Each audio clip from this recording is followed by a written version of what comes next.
Hello everyone, मैं Rakesh sir. Welcome to computer Pathshala. Student, आज हम सीखने वाले हैं MS DOS और ये टॉपिक हमारा प्रैक्टिकल बेस्ड होगा। तो चलिए स्टूडेंट स्टार्ट करते हैं MS DOS। चलिए तो स्टार्ट करते हैं। MS-DOS इसका फुल फॉर्म समझते हैं जी। M से होता है माइक्रो, S से होता है सॉफ्ट, D से होता है DISC भी हम बोलेंगे इसको, और DISK भी। O से होता है ऑपरेटिंग और S से होता है सिस्टम। यानी इसका फुल फॉर्म हो गया जी। MS DOS का अगर फुल फॉर्म पूछा जाए तो हम बोलेंगे माइक्रोसॉफ्ट डिस्क ऑपरेटिंग सिस्टम। तो ये दो भाग में बटा हुआ है, एक MS है और एक DOS है। तो चलिए यहाँ समझते हैं ये MS क्या है जी।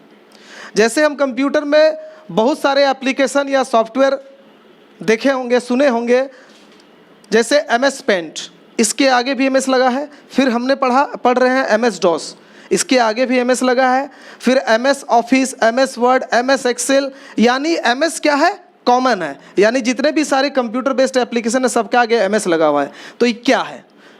तो माइक्रोसॉफ्ट क्या है? एक कंपनी का नाम है जिसने सब सारे सॉफ्टवेयर को लॉन्च किया, इसलिए उसके नाम के पहले वो कंपनी अपना टैग लगाई है, यानी माइक्रोसॉफ्ट।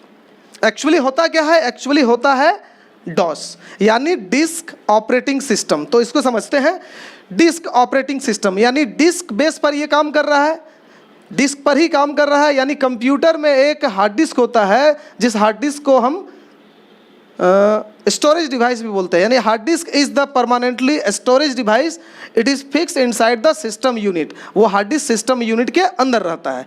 तो चलिए मान लीजिए सपोज दैट कंप्यूटर से हमको गाना सुनना है जी। तो गाना कहाँ लोड है? हार्ड डिस्क पे लोड है। तो हम गाना को सुने तो वो कहाँ से मेरे पास आया? उस हार्ड डिस्क से उठ के आया। फिर उसको बंद कर दी, वो जमा हो गया। फिर हमने MS पेंट को स्टार्ट किया, तो MS पेंट कहाँ पे लोड है जी? हार्ड डिस्क पर स्टोर है, वहाँ से उठ के आया। फिर से उसको हमने काटा तो वो फिर वो जमा हो गया।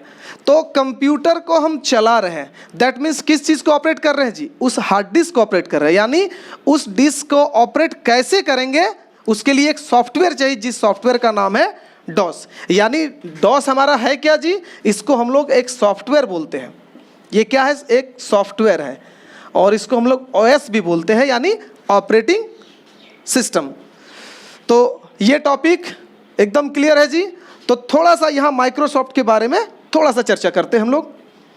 तो माइक्रोसॉफ्ट एक अमेरिकन कंपनी है और ये कंपनी करती क्या है? ये कंपनी सॉफ्टवेयर बनाने की कंपनी है।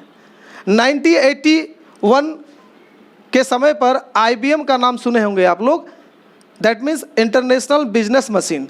ये IBM कंपनी जो थी वो पर्सनल कंप्यूटर बनाती थी। तो पर्सनल कंप्यूटर बनाती थी, उसको चलाने के लिए सॉफ्टवेयर चाहिए जी। तो माइक्रोसॉफ्ट कंपनी ने IBM कंपनी को उसके कंप्यूटर पे सॉफ्टवेयर डालने के लिए वो सॉफ्टवेयर लॉन्च किए, MS DOS को दिया। तो जब भी DOS का जिक्र होगा जी तो माइक्रोसॉफ्ट कंपनी और IBM दोनों का ही नाम आएगा। तो चलिए अब नेक्स्ट इसके आगे स्टार्ट करते हैं।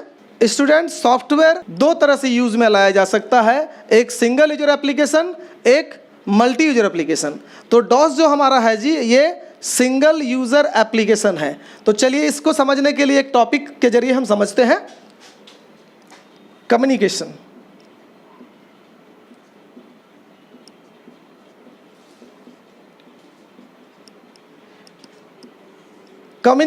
कम्युनिकेशन का मतलब होता है संचार।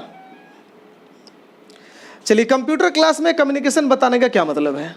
तो मतलब है जी, क्या कंप्यूटर और हमारे बीच कम्युनिकेशन स्किल बनता है? एकदम बनता है। हम उसको कुछ देते हैं, बदले में वो हमको कुछ देता है। यानी डाटा के थ्रू हम दोनों के बीच कम्युनिकेशन स्किल बनता है। तो समझते हैं कि कंप्यूटर का कम्युनिकेशन स्किल कितने तरह का होता है। तो there are 2 types of communication skill of computer. पहला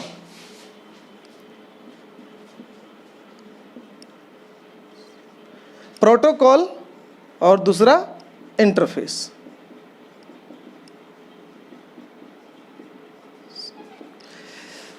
चलिए स्टूडेंट, इस टॉपिक को समझने के लिए एक सिंपल सा लॉजिक से हम इस टॉपिक को क्लियर करते हैं। तो चलिए आइए लॉजिक स्टार्ट करते हैं हम। सपोज दैट मान लीजिए हमने आपको एक कॉपी पे हिसाब बनाने के लिए दिया और हमने कहा कि चलिए जी आप बना के दिखाइए। तो बनाने से पहले आप क्या कीजिएगा, क्वेश्चन बनाने से पहले सबसे पहला काम क्या कीजिएगा, सबसे पहला काम हम यही करेंगे कि पहले उस क्वेश्चन को पढ़ेंगे फिर उसको बनाएंगे। यानी दो काम किए हमने, पहला पढ़ने का काम किया, दूसरा बनाने का काम किया। तो पढ़ने का जो हम काम किए वो अपने अंदर किए कि बाहर किए जी, अपने अंदर किए, वो हम देख पाएंगे, हम नहीं देख पाएंगे। और दूसरा काम हमने क्या किया कि कॉपी पे हमने बनाया, तो जो कॉपी पे हमने बनाया वो हम देख पाएंगे कि नहीं, एकदम देख पाएंगे। तो जिस तरह से कोई भी आदमी किसी भी काम को करने के लिए दो काम करता है, पहले उस काम को करने से पहले सर्टिफिकेशन होता है और उसके बाद उसको वो काम को करता है। यानी सर्टिफिकेशन जो हुआ अपने अंदर हुआ और बनाया जो बाहर हुआ। तो उसी तरह से कंप्यूटर भी किसी काम को करता है तो सेम लॉजिक से करता है। पहले अपने वो एक अंदर काम करता है जिसको हम प्रोटोकॉल बोलते हैं, और एक बाहर काम करता है उसको हम इंटरफेस कहते हैं। इंटरफेस का मतलब होता है दिखाना। यानी कंप्यूटर जो भी बाहर में काम करता है वो हम देखते हैं कि नहीं जी, एकदम देखते हैं। तो अब यहाँ पर सवाल है ये प्रोटोकॉल और इंटरफेस क्या है, ठीक है। तो प्रोटोकॉल को समझने के लिए, प्रोटोकॉल हम समझ गए कि यहाँ पर प्रोटोकॉल का मतलब हो गया अंदर का काम, यानी कंप्यूटर अपने अंदर क्या काम करता है। तो चलिए इस लॉजिक को समझते हैं। अब हमारा सवाल है कि कंप्यूटर अपने अंदर क्या काम करता है। तो इसको समझने के लिए फिर से एक लॉजिक के जरिए इसको समझाएंगे कि कंप्यूटर अपने अंदर क्या काम करता है। चलिए इसके लिए एक सवाल है कि क्या कंप्यूटर हमारी भाषा समझता है कि नहीं समझता है। कंप्यूटर हमारी भाषा बिल्कुल नहीं समझता है जी, वो सिर्फ बाइनरी डिजिट समझता है, 0 और 1 की भाषा समझता है। 0 का मतलब होता है ऑफ और 1 का मतलब होता है ऑन। तो चलिए कंप्यूटर जब हमारी भाषा नहीं समझता है जी तो वो काम कैसे करता है, चलिए इसी लॉजिक को समझते हैं। सपोज मान लीजिए ए नाम का एक आदमी है और बी नाम का एक आदमी है।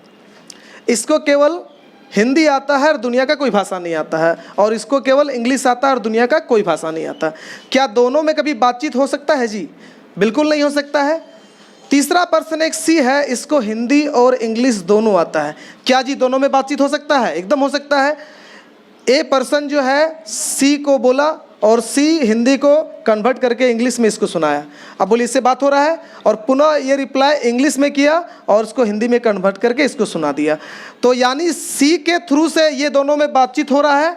तो सेम कंडीशन हमारे और कंप्यूटर के बीच होता है। हमारी भाषा बिल्कुल अलग है और कंप्यूटर की भाषा बिल्कुल अलग है, और बीच में एक कंपाइलर होता है जिसको आगे के क्लास में हम पढ़ेंगे। उसको ट्रांसलेटर या कंपाइलर बोला जाता है, जो क्या करता है हमारी भाषा को कन्वर्ट करके मशीन को समझाता है और मशीन की भाषा को कन्वर्ट करके हमको समझाता है। और ये काम इतना तेज गति से होता है, इसी से पता चलता है कि कंप्यूटर कितना फास्ट है। तो कंप्यूटर जो है अंदर का क्या काम करता है, ये लॉजिक हमको समझ में आ गया। चलिए C++, जावा, ये सब कोर्स का नाम सुने होंगे। इस कोर्स को लैंग्वेज बोला जाता है, कंप्यूटर लैंग्वेज।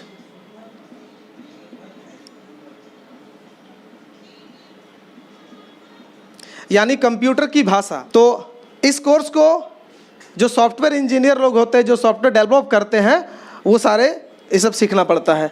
तो चलिए यहाँ तो हम समझ गए कंप्यूटर के अंदर का काम। अब थोड़ा सा हम बाहर का काम समझते हैं, यानी इंटरफेस समझते हैं। चलिए अब हम इंटरफेस को समझते हैं। इंटरफेस, इस टॉपिक को हम अलग लिख लेते हैं।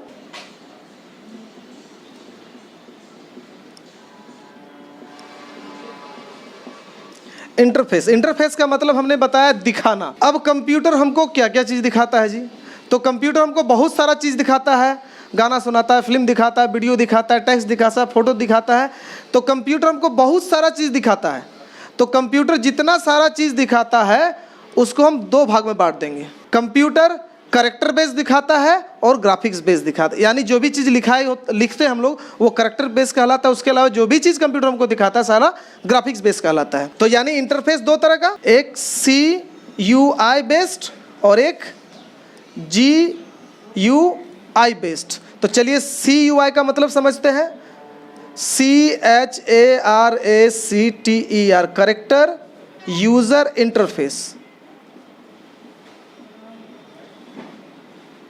और ग्राफिक्स का मतलब, GUI का मतलब होता है GRAPHIC, graphic user interface. Character मतलब लिखा हुआ चीज़ और ग्राफिक्स मीन्स छपा हुआ चीज़। तो इस टॉपिक को क्लियर समझने के लिए एक टॉपिक और हम समझते हैं। तो चलिए स्टूडेंट, CUI और GUI को क्लियर समझने के लिए इस टॉपिक को समझते हैं। User system, there are 2 types of user system. पहला सिंगल यूजर सिस्टम और दूसरा मल्टी यूजर सिस्टम।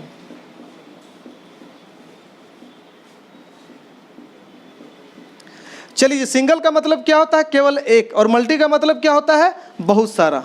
तो चलिए थोड़ा सा डिफाइन करते हैं इसको हम लोग। कंप्यूटर में जितना भी सॉफ्टवेयर हम जान रहे हैं या पढ़ रहे हैं या सीख रहे हैं, जो भी, जैसे हमने स्टार्टिंग किया, मान लीजिए सपोज दैट MS पेंट हमने स्टार्ट किया, तो MS पेंट जो है जी वो सिंगल यूजर एप्लीकेशन है कि मल्टी यूजर एप्लीकेशन है? चलिए, MS पेंट में हम लिख सकते हैं जी, एकदम लिख सकते हैं।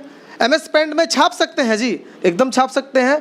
तो जिस सॉफ्टवेयर में या तो लिख सकते हैं या तो छाप सकते हैं, यानी दोनों में से कोई एक काम हो, वो कहलाएगा सिंगल यूजर एप्लीकेशन, और जिसमें दोनों काम हो वो कहलाएगा मल्टी यूजर एप्लीकेशन। तो MS पेंट क्या है जी? मल्टी यूजर एप्लीकेशन, क्योंकि उसमें हम लिख भी सकते हैं और छाप भी सकते हैं। और चलिए, डॉस को हमने क्या कहा था? सिंगल यूजर एप्लीकेशन क्यों कहा था? क्योंकि डॉस जो है उसमें हम सिर्फ लिख सकते हैं, उसमें छाप कहीं नहीं सकते हैं, यानी वो कैरेक्टर बेस ही दिखता है, ग्राफिकल बेस नहीं दिखता है, इसलिए उसको सिंगल यूजर एप्लीकेशन कहा। स्टूडेंट, आज का लेसन हम यहीं पर पूरा करते हैं। नेक्स्ट लेसन हमारा प्रैक्टिकल बेस्ड लेसन होगा, जो कि MS DOS के बारे में होगा, और हम जानेंगे how to start MS DOS और MS DOS के इंटरनल और एक्सटर्नल कमांड के बारे में जानेंगे। तब तक के लिए हमारे चैनल को लाइक, शेयर एंड सब्सक्राइब कीजिएगा, ताकि इसी तरह से हम प्रत्येक बार आपके लिए नया नया वीडियो बहुत एक्साइटेड के साथ लेते आएंगे। Thank you.